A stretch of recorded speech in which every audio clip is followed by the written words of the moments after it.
Welcome to Coffee and Pizza.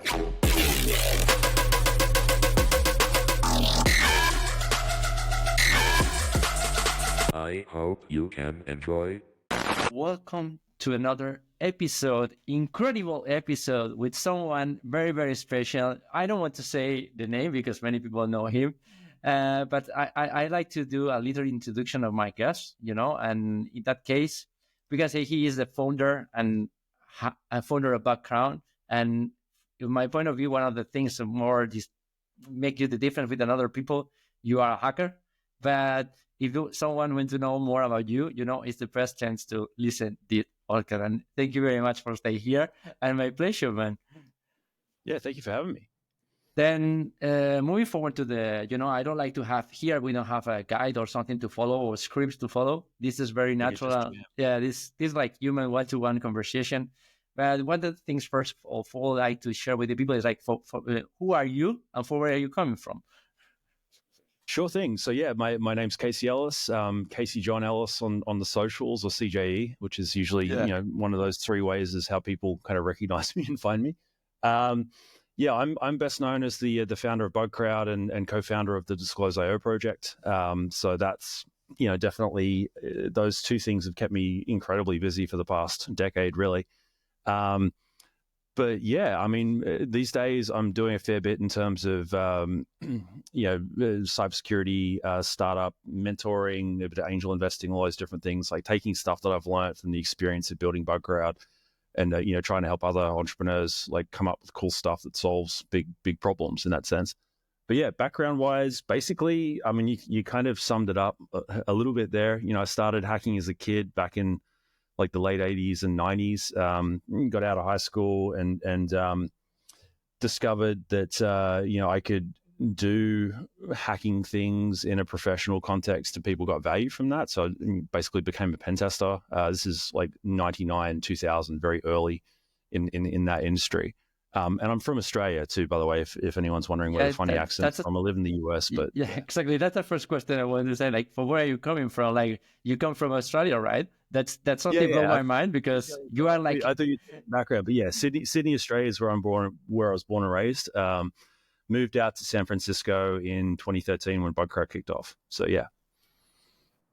Most of the people, I like to understand, to understand the person you are today, we need to understand your background. Then something I want to, I believe you and we have almost the same age, and I born in 1993. Then the thing is like, how was the things at the beginning? Because, at least from my point or my perspective is that when we start in cybersecurity, not many people do like that. The people look at you like you are something strange, I don't know if in Australia something like that was happened.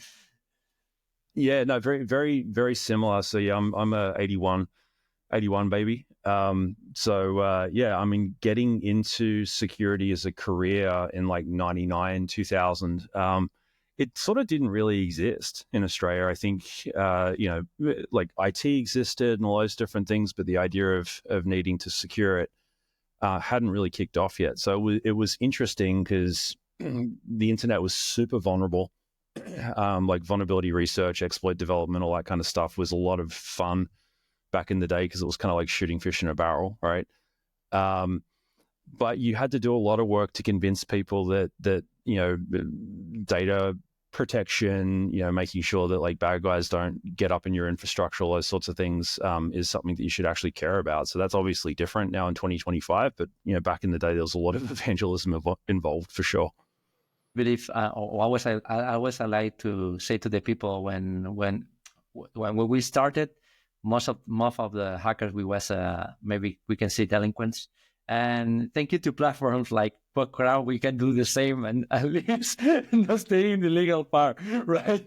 That's interesting, right? And I appreciate that. I think it's been a joint effort. Like BugCrowd didn't invent vuln disclosure or bug bounty programs that existed prior to us coming along, but we did pioneer this idea of putting a platform in between all of the hackers and all of the things that need to get done on the defender side. So a big part of that was from my own experience and the experience of my peers growing up, where it's like, all right, we think like criminals, we don't want to be criminals, but the world still treats us as though we are. which means we're not able to connect with the problem of making things more secure. And that's kind of a stupid problem for the internet to have. Like that was just bothering me, frankly, when I came up with the idea to start BugCrowd back in 2011, 2012. And yeah, it's been cool because obviously, you know, the company's grown, and the idea of hackers as a part of the solution, like this idea of there being like a digital locksmith and not just a burglar persona, I think most people kind of get that now. They're still probably a little bit scared of hackers in general, but you know, there's this concept of the good version, not just the bad version. Like hacking is ultimately just a skill set and a mindset. It's not necessarily a statement of malicious intent, or doesn't even say that you're good. It just means you can do a set of things that are quite powerful, and like anything that's powerful, you can use it for good or you can use it for bad. Today with that, because, you know, something I like to explain to the people is like hackers are not criminals, right? And that's something, it's a claim very famous in our environment, but not many people know that. But coming back to the beginners, you know, something it's very interesting, at least from my point of view, is why you take the decision, in what moment you discover cybersecurity as a little kid in Australia, doing bad things, we can say, in some point, but at least walking on the line, we can say walking on the line. Yeah, that's right. And you can take the decision, you know, I want to do from my passion, my job, you know? Yeah, I think, I mean, yeah, I sort of started talking about it a little bit. I was hacking all through high school. My father is a science teacher, or was a science teacher at the time, so I got a lot of like exposure to technology.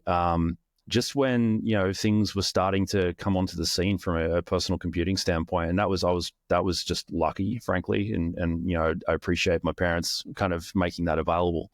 But that's sort of what I did with it. It's like, this tech's cool. I just want to tip it upside down and get it to do things it was never meant to do, which is kind of the essence of the hacker mindset, right? But yeah, when I finished school, I got an apprenticeship in network engineering and started breaking into stuff, you know, with permission for my customers. And that's when I realized that like people actually wanted that, and that, you know, offensive security as a you know, white hat, as someone who operates in good faith, that was actually a career option. I had no idea up until that point. When I just started doing it, it's like, oh, okay, this is a thing. And it's like all my Christmases came at once at that point in time. So it all sort of went from there. But I mean, prior to BugCrowd, so I did that for about 6 years, you know, like exploit dev and research, like vuln analysis, that kind of thing. Like Wi-Fi was really early. So getting into network and infrastructure testing, and just generally, you know, finding ways to like help companies that we're all working with at the time do security better by telling them what was broken. And then basically a part of that journey was actually when I got married. My wife sat me down at one point and said, hey, like, you computer good, but you people good too. I don't think you realize that not everyone can do both of those things. So maybe you should try, you know, getting out to the front of the house and doing something like sales or solutions architecture, where you're actually trying to do the business end of it.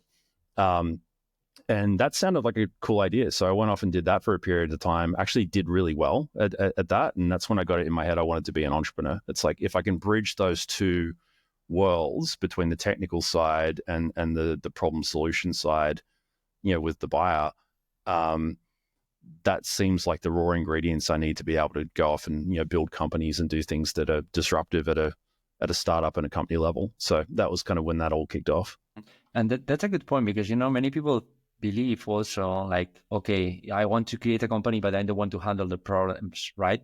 But I mean, like, yeah, when you arrive to the point, do you have problems? That means it's good, because that means you have customers at the moment. And that's the most difficult part when you create your own company, right? Yeah, no, 100%. I mean, it was, yeah, the early build of BugCrowd was basically proving that the community would actually show up and you know, potentially participate in programs that we put on, and then to run different models of that to see if it worked. And it was very obvious very early on that it was going to work and be super effective. Like, we were running contests and finding vulnerabilities that were just insane compared to what I'd seen, you know, pen test teams do at that point in time. But then, you know, the second part became convincing the market that hackers aren't always evil. That took a lot of work, because that was sort of the default perspective at that point in time. And then, like you said, like working out product market fit, figuring out who the best customers for this look like early on, like over servicing them and doing as good a job as we possibly can, making them stupidly happy, and then getting them to talk about it and kind of using that to grow the company and the space in general. I love that stuff. Like, it's honestly that sort of creation of a flywheel and like a business is a machine that goes off and does a thing. Like, there's something about that process that I really enjoy and love. But yeah, as you say, it's not all straight sailing. Like, when you've got problems, you're starting to push the edges of possibility, and that's when you get the option to push through. 100%. And also, in another hand, we are talking at the moment about your entrepreneurship, but we are talking about background. But what was your beginning? Your first company is like only like go to customers and try to convince like you need to do pen testing, or you was doing like sysadmin and after that you sell the. Yeah. So my first company was basically, it's actually weird because it's got nothing to do with security. I'm also a musician, and I was right into like, audio engineering and recording and all that stuff at the time. And what I was doing was importing gear from the US to Australia to build out my studio. I started to sell kind of, duplicate or over, gear that I didn't need, and realized that, you could make a decent margin from basically just importing stuff from the US across the Pacific to Australia, converting the power to 240 volts, which is what we use down there, and kind of making it available in a market that didn't really have access to that type of thing. So that became this sort of accidental, like quite lucrative import-export business, and that was really my introduction to business and entrepreneurship. That was probably 2006, 2007, maybe. And yeah, it was fun because it's just literally, I think when you're poking around the idea of getting into entrepreneurship and getting into business, like nothing gets wasted in terms of the stuff you learn along the way, right? Like the whole idea of like currency arbitrage and over servicing customers and, operating with integrity and using that to build a reputation that you can build more stuff on top of, all those different things. Like, I learned that back then before I started to apply it in the cybersecurity space. Yeah, but this is a very important point of important learning, learning path, because one of the things when you create your own first company is like, okay, maybe most of them, the people is like, okay, I'm a good hacker, I'm a good developer, I am a good sysadmin, or I want to arrive. But you don't have, you are lacking the other skills for create a company, make more cash flow, arrive to the customers, and try to convince another people to invest in your product, and that's the difficult part. And sales and marketing and all those different things. Yeah, it's ultimately about figuring out what you're best at. I think building into the skills that you lack that you absolutely need as a leader, but then going beyond that, it actually becomes more about hiring and the kind of team you put around you to fill those gaps. Like, you want to bring people in that complement your weaknesses, not just agree with you on your strong points, right? And that's that's stuff that I've learned along the way. Yeah, you're exactly right. And then I believe that when you start your transformation, you start to see another case. We can say no more hacker, like more like businessman. And at that point, you take the decision to move to United States, or it was your. Yeah, so this is, I mean, there's a lot. I won't go through all of it because it's like literally my resume looks like someone fired a shotgun at a piece of paper. I've worked on different things over the years, right? And I'll spare you all the long-winded story of all that stuff. But TLDR, the company I was running prior to BugCrowd was basically like a white-labeled offensive security services company, like doing pen test into Australia, but actually selling it through organizations that had the opportunity to sell those services but didn't have the people to do the work. So I put together a crew in Argentina and a crew in the Philippines, and me and my business partner basically front-ended all of that locally and delivered it like that. And it was a great little business. It was more of a lifestyle thing than something that was going to grow huge and be disruptive. And yeah, kind of really what happened through the process of doing that was seeing that, like, I had a good crew, right? But like one person being paid by the hour and asked to compete with all of the potential bad guys that are out there, like all the different skill sets, all the different motivations, all of the different things that exist in threat actor land, right? Like one person versus all of that, they're going to fail eventually because of the math. It's not because they're bad at what they do or whatever else. It's just that one versus many, the one will eventually lose. And that kind of bugged me. It's like, okay, if we're spending, if companies are spending all this money on getting these experts to come in and do stuff, like they need to have an outcome that's going to make them and their users safer. And just the setup of this delivery model is broken. Meanwhile, you've got all these hackers kind of waiting at the table to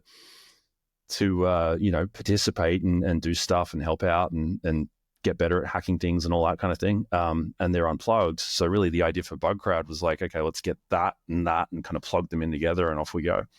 So that was 2011, 2012. And it moved pretty quickly. Like once we got it going, I got into a startup accelerator called StartMate in Sydney.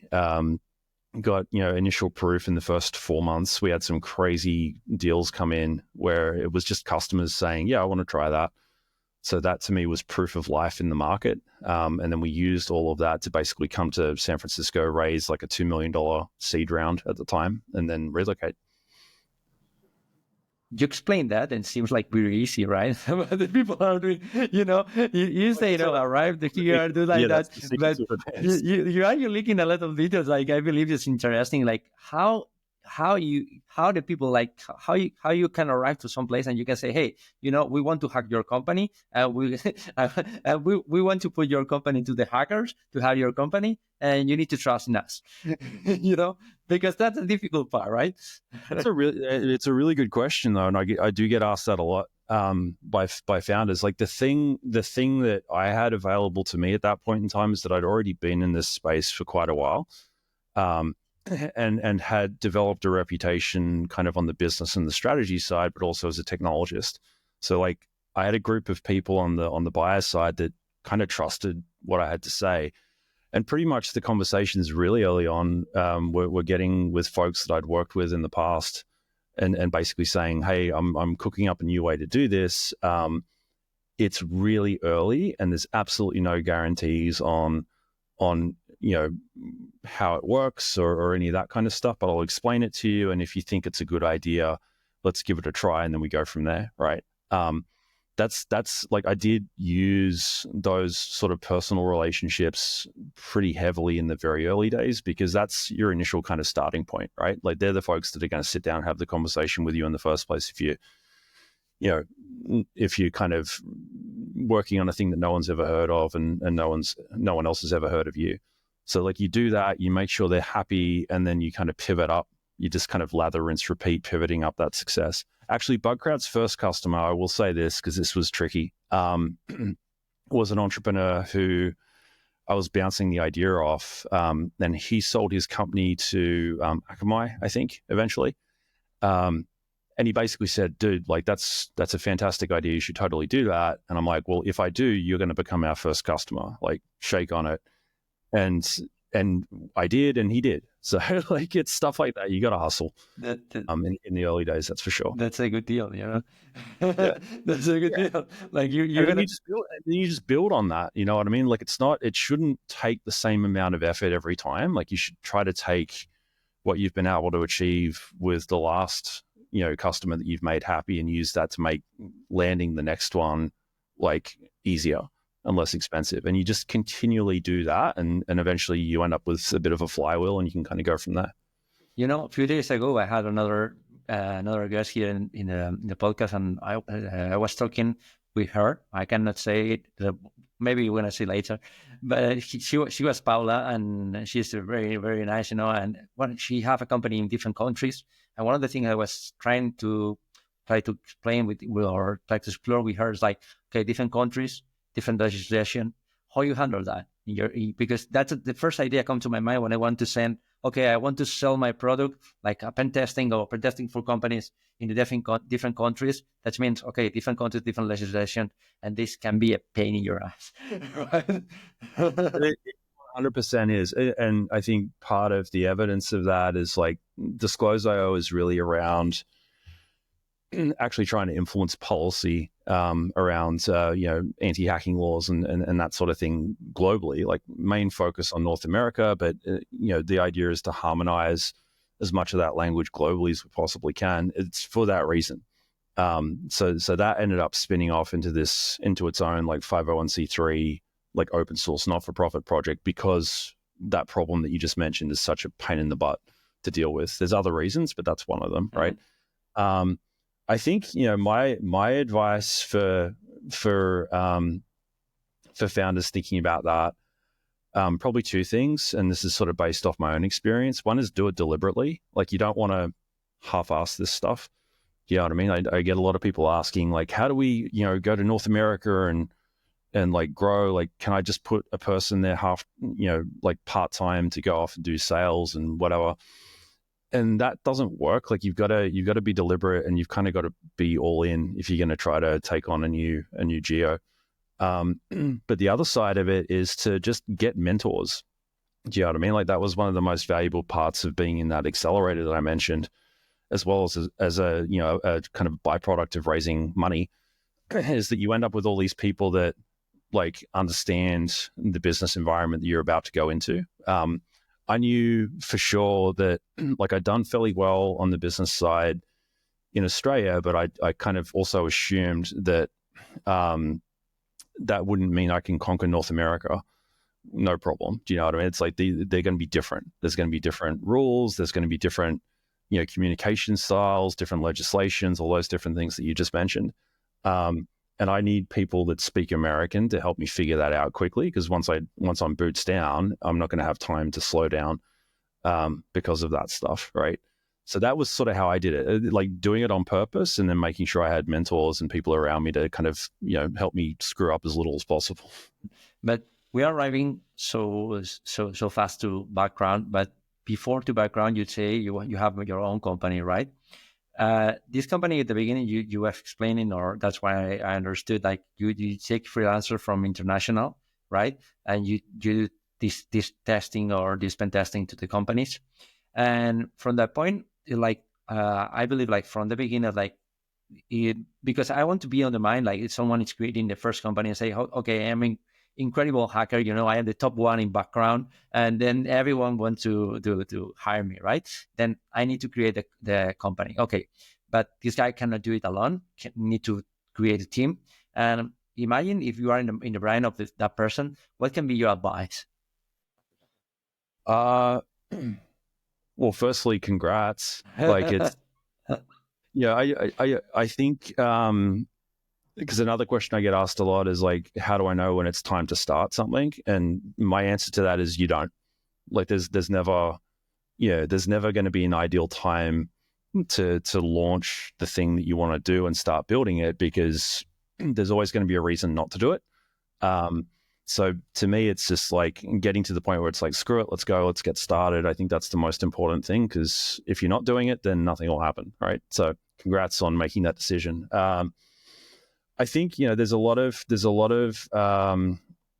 in terms of setting up companies and doing all that kind of stuff, like there's a lot of different agencies and services now that can help you do that. Particularly here in North America, but there's, similar things in Australia and Europe and the UK, so on. Looking around at that type of thing to just get the practical, legal, and kind of financial help that you need to get it set up properly is a useful thing to do. And then honestly, like startup, accelerator groups, like there's lots of them. Do you know what I mean? In terms of finding communities where you can jump in with folk and just ask stupid questions. There's plenty of opportunities to do that. And I think that's a really important, learning how to do that well, like learning how to actually ask good questions, I think is a skill that everyone needs to develop if they're going to do this, because it's going to become useful. But then, making sure that you're putting yourself in places where you've got people that can give you answers that you need, like seeking that out as soon as possible. Like, it's never too early to start building those networks up. So, that would be probably my main pieces of advice for someone doing that. That was useful for you? Oh, yeah. Really? 100%. Yeah. Yeah, I mean, I think the thing is that like I've got my own skills. I've always thought about this, right? Like I've got my own skill set. I've got the different things that I'm good at. But I think a part of being able to do this successfully and actually grow in the way that BugCrowd has, you've got to know what you're not good at too, and figure out where to get those answers and actually build up those skills if that's a thing that you need to do. Or like I said before, like hire people into your team to basically complement those gaps, and the whole becomes greater than the sum of the parts at that point, right? You don't know what you don't know. So I think being in a position where you can like be comfortable with that and start to figure out how to fill those gaps in a way that allows you to execute, like I think that's a critical skill. It definitely helped me.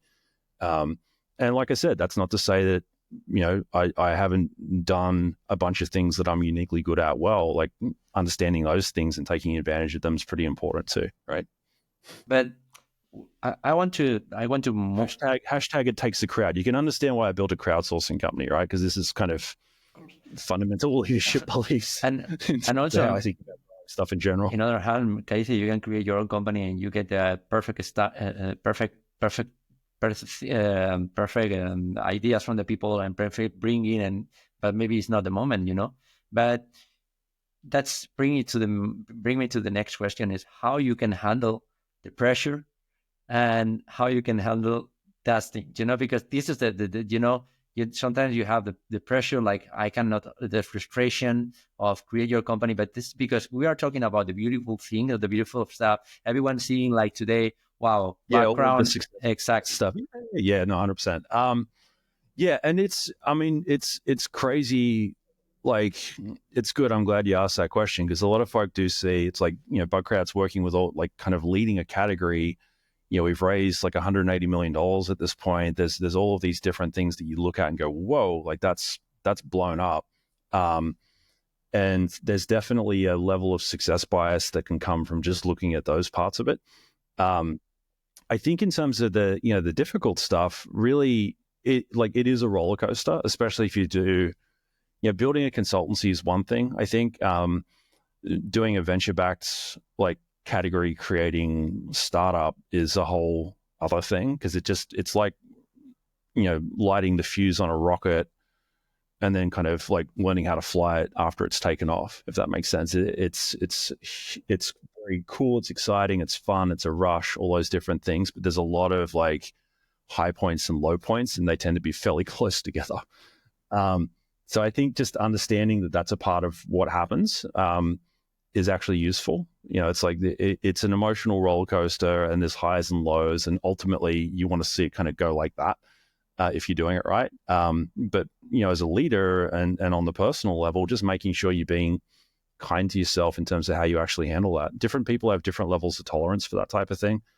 And I think, the first thing is just understanding where your tolerance for chaos and for ups and downs and swings and roundabouts sits, and then working out what you need to be able to actually handle the fact that that's probably going to increase over time. Like for me, again, it's mentorship, it's community, it's actually working with other founders that are at the same stage.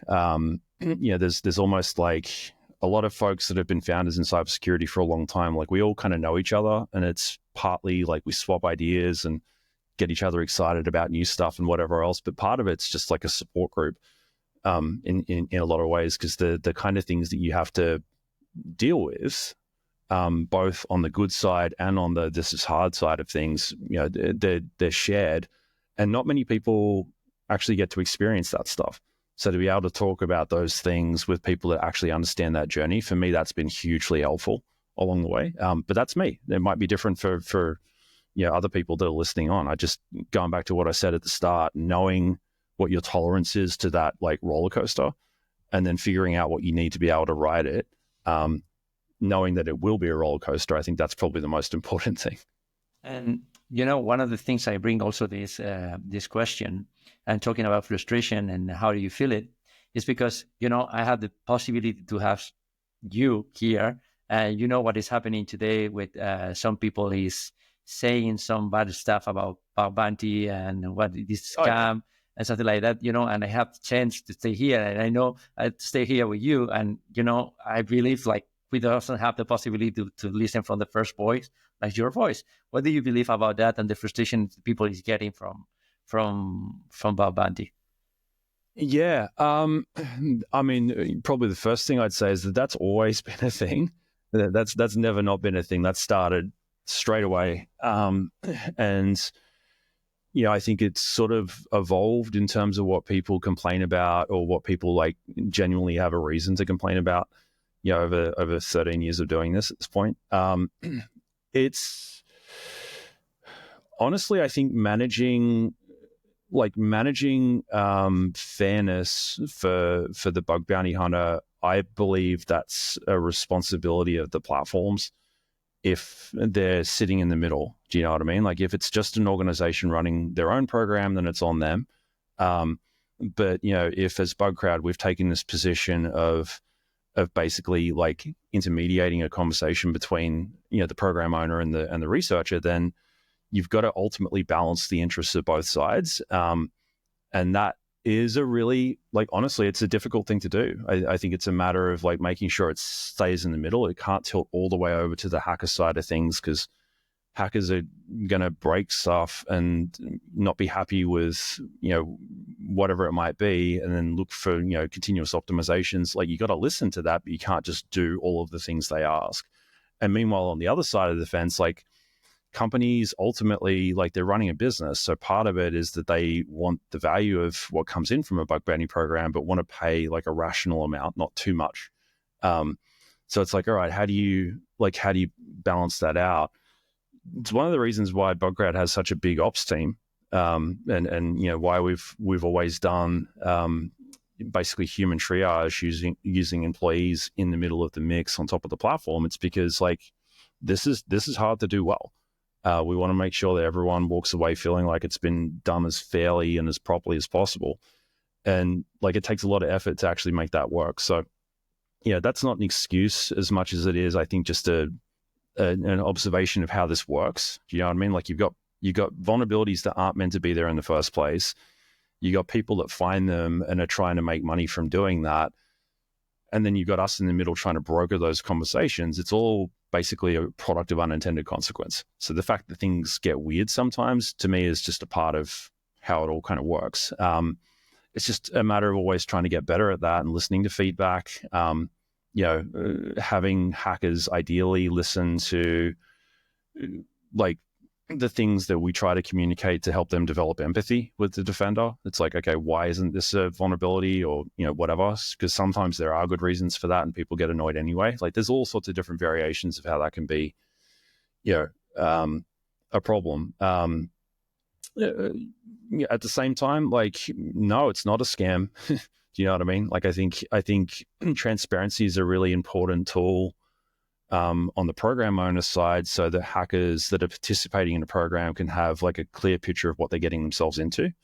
Like if you've got a program that pays poorly or less than what you want, or they've got like a really slow response time, or they've got a slow resolution time and they pay on resolution instead of triage, like all these different things, different hackers are going to be okay with that or turned off by that depending on their preferences, right? Like some people are totally cool with that type of thing. Others are like, nah, screw that. I'm not, I don't get out of bed for less than 10 grand. Right. And that's an exercise for the individual hacker in terms of what programs they engage with. So making sure that's as transparent as possible so that people can actually make that decision and have their expectations set like well early on. I think that's a really key part of getting that done properly.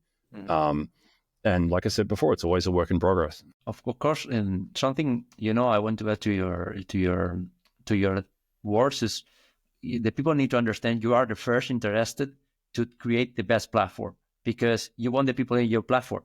You don't want the people to go to the competence, right? Then maybe you are doing the things like not in the best way sometimes, but you are on the way to try to do it, right? That's important. And that's come from, I was listening the last DEF CON with Jason Herricks. He had he had a very critical point of view during the last DEF CON. And that's why I want to listen first your words, and also I want to add my opinion, because of course it's frustrating, and many people can be like feeling that this frustration, like these bad feelings, and the people believe like, oh, background is this scam, go to another one and this one. But it's very difficult, and the people need to understand you are the first one to worry it to have the best platform because Yeah. And honestly, like I said before, I think this is this overall challenge. Like Jason, we actually, so he worked for me for a chunk of time, and we're good mates as well. Hired him from the crowd back when he was number one back in the day. And I saw that talk. I have to get a refresh on it a little bit there, but I think the thing is that like some of these sort of systemic difficulties with like figuring out how to scale and evolve the bug bounty model with an internet that's evolving and with a community that's evolving as well. It's not just a problem that BugCrowd has to deal with. Like there's, I think 63 or 64 BugCrowd-esque platforms around the internet at this point in time, and they all share the same set of issues. It's like, is that fair? Is it not fair? Like, who decides? How do you make sure that that's resolved as a conversation? All those different things. It's really a matter of like I said, like trying to hear feedback from folk like Jason, who actually does understand what it looks like behind the wire, right? And saying, all right, how much of that can we integrate? How much of that's practical? How much of that is just a problem with the model itself that we're going to have to just figure out how to deal with over time, and just continually get better. That's really what it comes down to. Because we have two sets of customers. That's the thing that I think is really key. It's not like the companies that pay money and then the crowd that does stuff. It's like, no, the crowd pays its time and its expertise to get this stuff done. So it's not just customers on the buyer side, it's customers on the crowd side as well. And it's a balancing act between the interests of the two groups. And also, I say important from another thing, for my point of view, important, the people need to understand BugCrowd is a company created from hackers to hackers.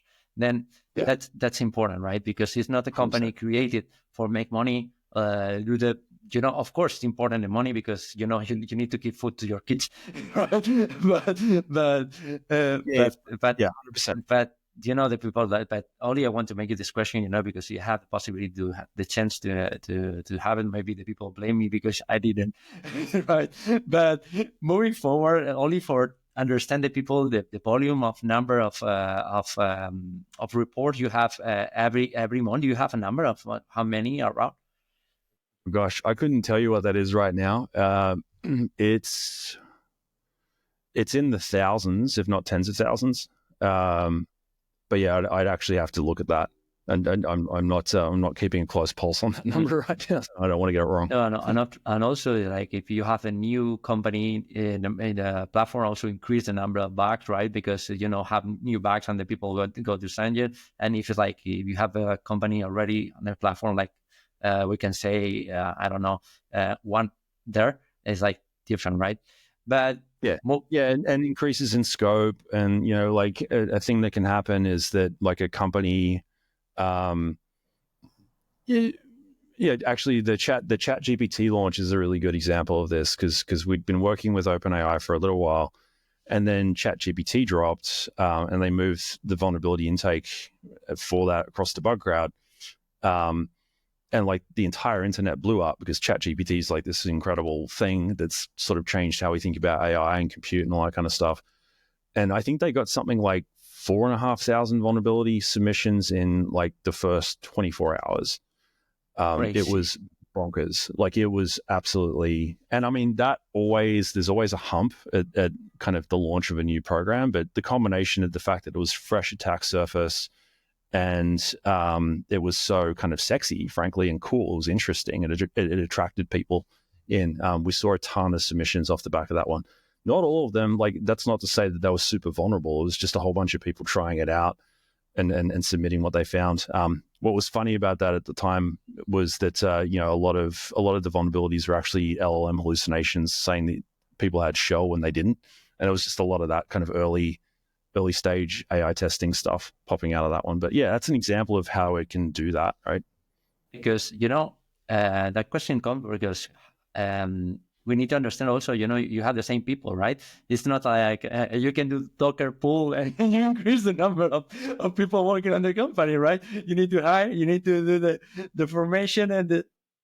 Ultimately, it's a marketplace, right? Like it's one of those things where, hackers will go where they feel they're most rewarded, and what that means is going to vary depending on the individual hacker. Like, is rewarding the opportunity to just hack on new technology in the first place, and money is not such a big part of it. Like, that's true for some people. Other people, it's just all about wanting to get a big reward.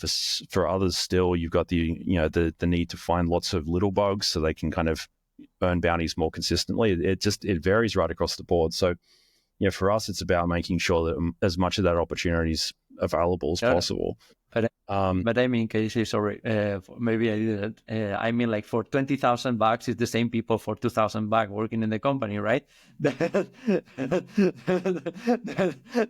You cannot hire like 30,000 persons in one day, right? Yeah. And of course, you can do like your numbers, and you can say, okay, maybe we'll be like increase 20%. But when you have 20% more work, we need to hire more people, something like that. But when you do something like that, like it's crazy and blow your mind, right? That's the point I want to arrive at. Also, that's something I want to share with the people, because sometimes the bad hunters doesn't under. I come from background from project manager, and then I know a little bit about business and understand the business. And some people come from only for hacking and doesn't understand this way for the business, right? Yeah. You need to understand sometimes, like, okay, I don't have enough resources. Maybe I have resources from, for machines or computers or whatever, but I don't have people, and the people need to learn first. And that's, with this, I want to move to the next question is, just for this, like how artificial intelligence is changing the market, at least in your company. Yeah, definitely. So I talk about AI security as having three kind of key kind of components to it. It's AI as a tool, AI as a target, and then AI as a threat. And what I mean by that is AI as a tool is basically the use of AI to make hackers more efficient and kind of decrease their time to success. AI as a target is basically all this net new attack surface that's popped up with actual, LLM focused, offense in general. And then AI as a threat is really kind of all the unintended consequences that you bump into when you integrate AI with existing infrastructure. And to me, that would include like AI code gen and all that kind of stuff, and some of the vulns that can pop out there. They've all kind of hit pretty hard and pretty quickly. I would say that, anyone who's doing security, in fact, I think this is true just for basically everyone at this point, but particularly in cybersecurity, like you need to be getting comfortable at the very least with AI tooling. You don't necessarily need to become an expert, but like get hands on keyboard with that stuff and understand how it works and how it can help you do what you do. Because that's going to accelerate. You look at some of these kind of AI powered pen test companies that are coming out, like AI assisted exploit development, so on and so forth. Like that's coming.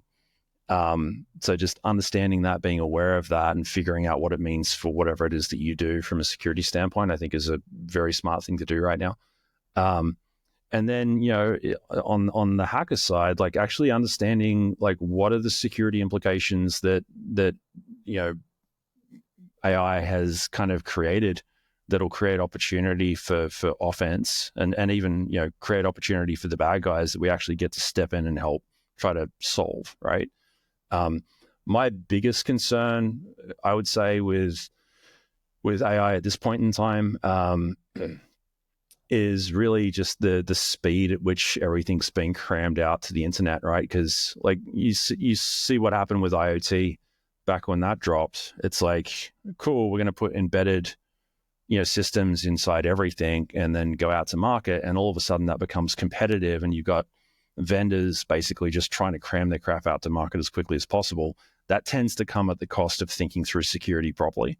And, at some point in the future, all of that kind of comes back to roost. So you have like, the Mirai botnet and the way that China's using IoT to get persistent access inside the US. Like there's all sorts of evidence of that now. We don't necessarily know what the AI equivalent for that is going to be in the future, but the same exact thing is happening right now. So to be able to, be thinking about that through an offensive security and even an opportunity standpoint, I think is a pretty smart thing to do. Yeah, and also another thing I believe is important, like the people know how to use AI and tools with AI make you 40% more efficient. Then that can be a very good point if someone want to hire some people, and like if you have knowledge about how to use AI and do it at right prompts and at that moment, that can be a very important point. But and another thing I believe is important is the people don't realize at the same time, because some people is worried like, okay, I'm going to lose my job because AI going to take it. But I always say something, Sam, you mentioned before, is at the same velocity we are moving like white hat hackers, black hat hackers are moving faster, right? 100%. Or Yep. criminals.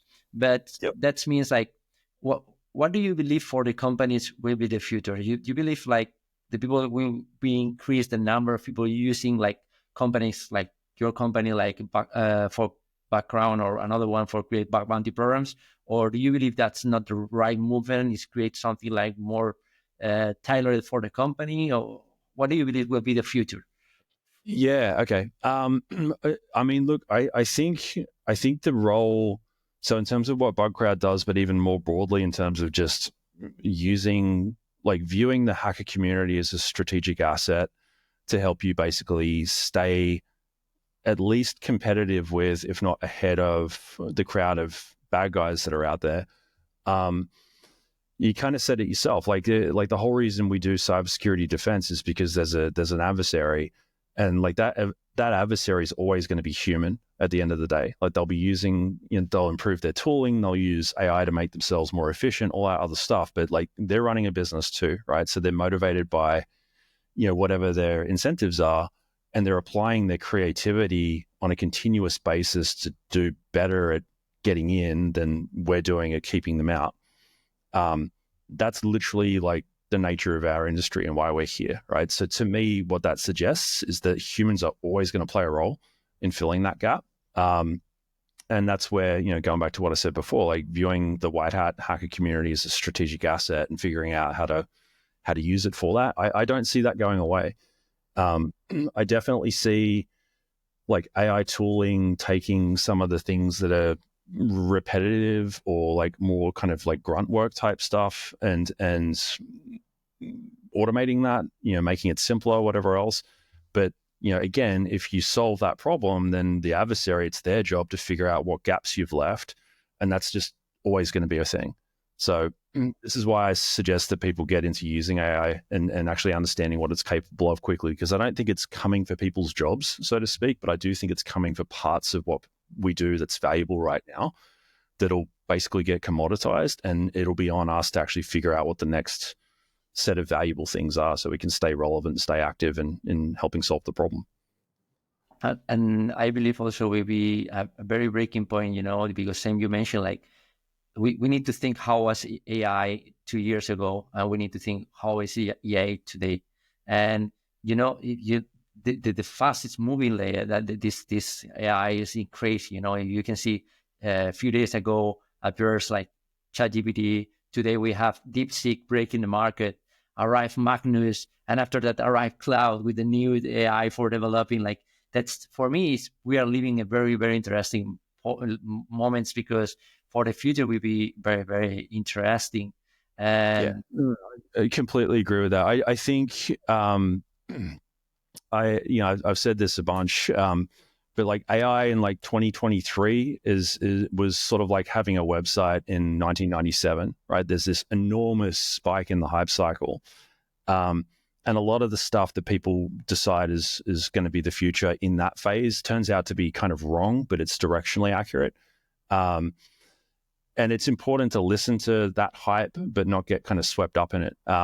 Because what happens next is you end up in this sort of like lull and this trough, and then it does actually go on to change absolutely everything. Like I do believe AI is fundamentally transformative in terms of how we consume technology and how we do business. It's just going to take longer than people thought it was going to back in 23 when chatbots dropped, right? Like you're talking about DeepSeek and the whole the open source model,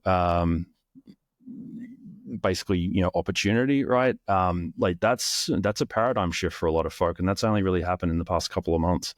Like that's always been there. Open source models aren't a new thing, but DeepSeek kind of came out and said, hey, like, boom, like you should be thinking about this as an alternative to foundational LLMs that sit in the cloud. And all of a sudden, a bunch of people are thinking about that, which means they're going to start to deploy it, which means it creates new attack surface, all those different things. So yeah, it's a like, as a space, it moves so quickly, it makes my head spin sometimes, but it's super exciting. And I think it's one of those things where it's like, it's coming whether we like it or not. I think that's the right approach for people to take in terms of how they think about it. So like, what does that suggest you should do in response? Casey, I have hundreds of more questions, but I believe like we can stop at the point, and we save some questions for maybe I can see you in another meeting. It was a complete pleasure to share that time with you. Absolutely. Thank you very much for your time. And I don't know if you want to add something for close. Yeah, look, just briefly, a brief plug. If you're in the hacker scene looking to do more, sign up BugCrowd.com. That's for hackers that want to do the thing, and some folks that are looking for help with basically connecting human creativity into cybersecurity problems, be that, a vulnerability disclosure program, a bug bounty program. Pen test as a service is something that we've really bulked out on over the past little bit, and securing some of the AI stuff that we just talked about. The other would be a shout out to Disclose.io, folks that are concerned about the idea of hackers that are operating in good faith, feeling like they might go to jail. That's most of what that project's about, trying to solve that problem. So check that out as well. But yeah, thank you for having me on. I appreciate it. No, my pleasure, man. Thank you very much. Have a wonderful day. Bye-bye. Thank you. Please.